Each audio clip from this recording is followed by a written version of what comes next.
साथ में किसी सूर्या नाम के लड़के के साथ रह रही है। एक जहाँ भी जाती है एक होटल में दोनों कोई साथ में ही रहती है। सारा एविडेंस मेरे पास भी आया है। हम दुकान चले जाते थे, ये पीठ पीछे 10 लड़का से। पहले तो लोग बोलते थे तुम्हारी पत्नी उधर जा रही है इधर जा रही है, तो हम विश्वास नहीं करते। ये लड़की 2 नंबर की है, एकदम फ्रॉड लड़की है। मुंह संभाल के बात कीजिए। चुप मार देगा तेरा सुनी। एक लपड़ दीजिए, स्थिर हो जाएगी। उसको दिल पहले से ही 4 गो से लगा हुआ है। आपके अलावा भी उसके बहुत सारे संबंध थे। किसी सूर्या नाम के लड़के के साथ एक ही रूम में रहती है दोनों कोई। फौरन का हवा लगले लंदन के, तब पति कहाँ से भागेगा? अपना चूड़ी वगैरह हाथ फोड़ फाड़ के थाना भाग जाती थी। आना ही पड़ेगा, नहीं आएगा तो तीर के लिए आएंगे ना। आपकी उम्र लगभग 50 साल के आसपास हो रही है और आपने अपनी ज़िंदगी में सिर्फ तकलीफ ही झेली। आपने दोबारा शादी करने के लिए नहीं सोचा। उनका कहना है कि आपने चोरी छिपे शादी की। यहाँ कितनी सच्चाई है? सच्चाई तो आप भी देख रहे हैं मैडम कि हम कैसे जी रहे हैं, वो उसका लाइफ स्टाइल क्या है। वो तो अपने साथ तो खुद साथ में किसी सूर्या नाम के लड़के के साथ रह रही है। एक जहाँ भी जाती है एक होटल में दोनों कोई साथ में ही रहती है। सारा एविडेंस मेरे पास भी आया है। आपके पास एविडेंस है? एक साथ रहती है? मैडम साथ में ही जाती है, एक ही रूम में रहती है दोनों कोई। जो सूर्या जो इस प्राइवेट लिमिटेड का मालिक है, वो मालिक क्या रहेगा? हाँ, दोनों मालकिन हैं। ठग का धंधा चला रही है। जैसे भी हमको क्या मतलब है, जैसे भी चलाए अपना खुश रहो, लेकिन हमको तो छोड़ दो। मेरा केस मुकदमा पर जो ऐसे लाचार बना के रख दिया है, मेरा जीवन न रख कर छोड़ दी है। जैसे भी तो हम जी ही रहे हैं मैडम, दवाई खा खा के जिंदा हैं। आपने कहा था कि हम मरने जा रहे थे, उस दिन आप आत्महत्या कर लेते, जिससे इन सब चीज़ों को आपको झेलना पड़ा। इतना न तकलीफ था, इतना न टॉर्चर हो रहे थे। महीना में 6-7 डेट पर जाना पड़ता था। इतना न केस ही है हम पर कि दबाव में हम टेंशन में आ गए। नहीं चले गए स्टेशन। जाने के बाद संजोग से मेरा एक कोई मित्र मिल गया, उससे बात करते करते करते वही हमको समझाया कि ये सब गलत चीज़ है। हम आप उस दिन अगर आपके दोस्त नहीं मिलता, आज उस दिन आप ट्रेन से कट जाते। बिल्कुल, आज आप हमको थोड़े ही देखते। इतनी तकलीफ आपको कंचन ने दी। वो कंचन जो कहती है कि हमें जला दिया गया, अच्छा उसके पीठ में निशान होगा? बिल्कुल नहीं, सवाल ही नहीं। किसी को जला दिया जाए तो उसको तो निशान होना चाहिए। क्या उसके पीठ में निशान है? उसका पूरा शरीर सही में जला हुआ है? आप देख सकते हैं, कभी इंटरव्यू लीजिए, उसका बुलाकर दिखवाइएगा कि कहाँ तुम्हारा पीठ जला के तुम्हारा पति मारा है, कहाँ दौरा दौरा के मरता था, कौन सा बाजार। यहाँ बाजार में तो इतना बड़ा है, कहीं भी रिपोर्ट आप लेकर के देख लीजिए। क्या लगता है आपको, क्या लगता है कि जिस तरीके से 498 का सहारा अब महिलाएं दुरुपयोग करने लगी 498 का, और जिसके साथ ये सही में घटना घट रही है, उसके साथ तो नाइंसाफ़ी हो जाएगी जब अदालत ये देखेगी कि आजकल महिलाएं जो है वो भी गलत यूज़ कर रही है 498 का। वही तो बता रहे मैडम, हम इसको इज्जत मान सम्मान के साथ घर में लाए रखे। आज हमको ये दिन देखना पड़ रहा है। मेरे साथ एक नहीं 498A का एक केस जब कमज़ोर हुआ तो एक और कर दिया। मतलब एक 498 का कमज़ोर हो गया केस जी। एक पहले से 195 14 बख्तियारपुर से केस हुआ था, वो चल रहा। वो देखी कि ये तो केस कमज़ोर हो रहा है। एक और बाढ़ से 569C करके एक और कंप्लेन केस कर दी। अब उसमें भी ड्यूटी दे रहे हैं, जाना पड़ता है बार बार। अब ऐसे कैसे होता है 498A का 2-2 गो केस एक आदमी पर, मतलब तो ऐसा ही पता चलता कि कितनी बड़ी फ्रॉड है ये जो जरिया बन गया है ना कि बेटी को घर में रखो, 498 केस करो, मेंटेनेंस, ये कंचन मैडम खत्म कर रही है। मतलब एक पति और एक 498 का केस, फिर दूसरा 498, मतलब पत्नी ने आप पे 2 बार 498 का केस किया। हाँ, कंचन ने जी। उसके बाद एक और केस किया, उसके बाद यहाँ से 376 का मुकदमा था। उसमें क्या आरोप था? ये कि पटना हम मेरे घर पे आकर के, उसका FIR में ही लिखा हुआ है कि पटना मेरे घर पर आकर के हमारे साथ मारपीट किया, मेरा चैन छीन लिया, अंगूठी छीन लिया, 20,000 रुपया ले लिया। अच्छा। और हमको रेप करवाया। तो क्या यही रेप करवाया? तो क्या अभी इसकी जांच चल रही है? जांच चल रही है। जांच में तो साफ सब लिखा हुआ है, वहाँ के घर की मालकिन ही है जो दी कि ऐसा तो कोई बात घटना हुई ही नहीं है।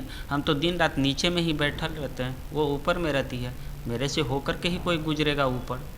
लेकिन ऐसा तो हम ये जानते हैं कि बख्तियारपुर में सूरज कुमार के साथ इसका शादी हुआ है, लेकिन वो आज तक कभी नहीं आया। वो तो लोग, वो खुद बोली है कि वो तो बहुत शिक्षित लोग हैं, सब सभ्य लोग हैं, हम जानते हैं उनको।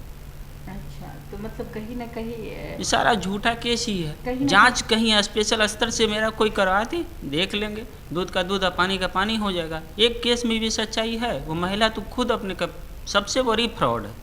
एक केस में तो आपको मुक्ति मिल चुकी है, जिसमें आपके बेटे ने आपके लिए मसीहा का काम किया, जी जी और उसमें ये साबित कर दिया कि मेरे पिता हमें बहुत प्यार करते हैं। जी हाँ, वो तो स्टेटमेंट में ही लिखा हुआ। आज भी आप अपने बच्चों का जब कॉल आता है तो उनके लिए आप कह रहे थे कि हम पैसे दे देते जब भी उनको कुछ किसी चीज़ की ज़रूरत होती है। बच्चा तो है भगवान का रूप, हम मांगेगा कुछ तो क्यों नहीं देंगे। हम भी तो पापा हैं, हम किसके लिए कमा रहे थे? बाले बच्चा के लिए ना।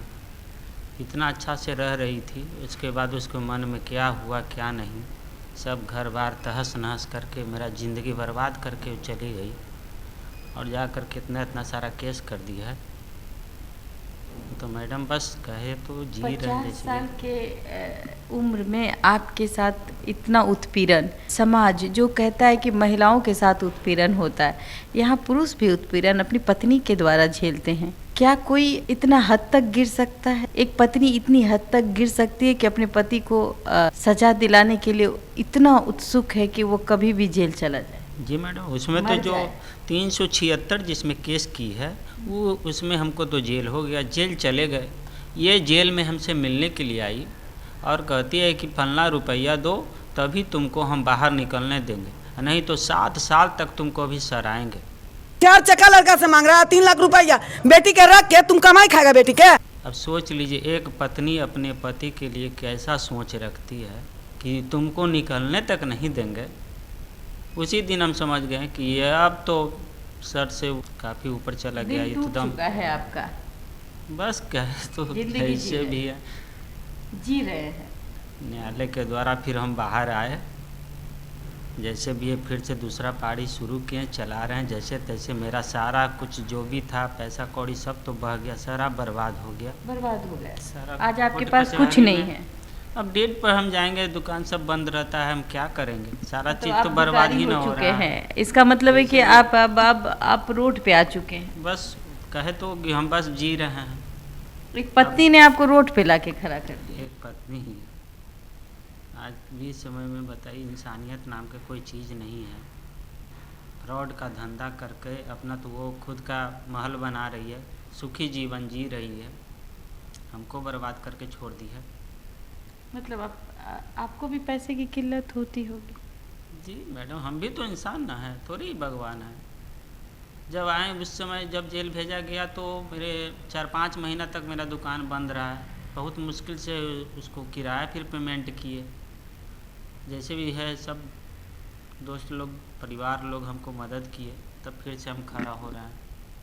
अच्छा, आप अलग रहते हैं। आपने कहा कि मेरे माता पिता ने हमें अलग कर दिया, मेरे भाई बहन कहते हैं कि तुमने किया तुम भोगो। जी हाँ, वो तो गलती तो हम खुद की है मैम, शादी करके। अब ऐसी महिला निकलेगी हमको क्या पता था। सारा बर्बाद करके हमको तो छोड़ दिए, तब जाकर अभी बंटवारा वगैरह ये तो 15 साल पहले ही हो चुका था। मतलब हम लोग आपको अब घर से अलग कर दिया कर गया दिया है। था। हम तो खुद रेंट के मकान में ही रह रहे थे। अच्छा, आप रेंट के मकान में रहे थे, जी माता पिता ने अलग कर दिया। जी, किसी से कोई मतलब नहीं है। फिर भी सभी केस में जो भी केस होता था सभी में माता पिता भाई सबका नाम दे देती है। इसीलिए आप अब बहुत ज़्यादा परेशान हो गए। सभी का बेल करवाइए, कोर्ट दौड़िए, दौड़ते दौड़ते तो हालत ख़राब हो गया। अब हम थक गए हैं। क्या चाहते हैं आप? क्या चाहेंगे? अब तो क्या कहना न्याय चाहेंगे ऐसे लोगों से जिनकी पत्नियां अपने पति को ब्लैकमेल करती है? क्या वो धन की और पैसा चाहिए? पैसा से प्यार है या पति से? उसको तो सिर्फ पैसे से ही प्यार है। पैसे से प्यार? बिल्कुल। पति से पति से प्यार रहता तो आज घर बार अच्छा से रहती, संजोग करके कि ऐसे थोड़ी कोई करती। अपना पति पर केस करके अपना तो सुखी जीवन वो तो जी ही नहीं रही है मैडम, देख ही रहे हैं कि क्या है। एक पति जो समाज के डर से अपना चेहरा भी नहीं दिखाना चाहता, एक पति जो अपनी तकलीफ बता रहा है लेकिन मुंह छुपा के। लेकिन मैंने अपने लाइफ में पहली बार देखा कि पति भी प्रताड़ित होता है अपनी पत्नी से। उम्र 48 से 50 साल की उम्र होगी। सपना सभी लोग देखते हैं कि मेरी पत्नी मेरे साथ, मैं उनको रानी बना के रखूँगा, बच्चा हमारा अच्छा परवरिश में पलेगा। लेकिन 18 साल का बेटा और 16 साल की बेटी। सूरज की कहानी इसी प्रकार की है। एक बेटे ने अपने पिता को कहीं ना कहीं बचाया कि उसकी माता ने उस पर झूठे इल्ज़ाम में केस करवाया था और बेटे ने अपने पिता को रिहा करवाया।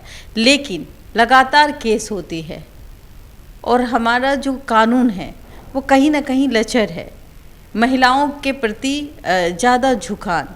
इसका नतीजा ये है कि कुछ महिलाएं फ़ायदा उठाती है, उनको अपने पति की संपत्ति से ज़्यादा प्यार होता है। कभी कभी आपने देखा होगा कि किसी बॉयफ्रेंड के चक्कर में पति को रास्ते से हटा दिया, पति से प्यार नहीं किसी और से प्यार हो गया और घर भर छोड़ करके। या फिर आपने देखा होगा कि नहीं भाई पति का पैसा चाहिए और बॉयफ्रेंड भी चाहिए, तो पति को रास्ते से साइड कर देती है और फिर हो रहा है और ज़िंदगी सिर्फ दवाइयों के सहारे है। वो बगैर नींद की गोली खाए हुए नहीं सोते। जिंदगी बर्बाद हो चुकी है। शादी उन्होंने नहीं की, लेकिन इल्ज़ाम पत्नी लगाती है कि उन्होंने शादी कर ली। और हम जब आए यहाँ तो मैंने देखा कि ये इंसान कहीं ना कहीं टूटा हुआ है।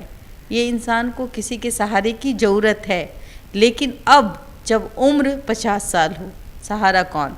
ऐसे लोगों से आप सावधान रहें। शादी करें तो सोच समझ के करें। ज़िंदगी में किसी को भी लाए तो सोच समझ के लाए, नहीं तो आपकी ज़िंदगी पे अंधकार हो जाएगी। जो आज सूरज के साथ हुआ वो आपके साथ भी हो सकता है, तो सावधानी जरूर बरतें। फिलहाल देशवा न्यूज़ में इतना ही। देशवा न्यूज़ के साथ बने रहे। मैं बबीता मिश्रा, धन्यवाद।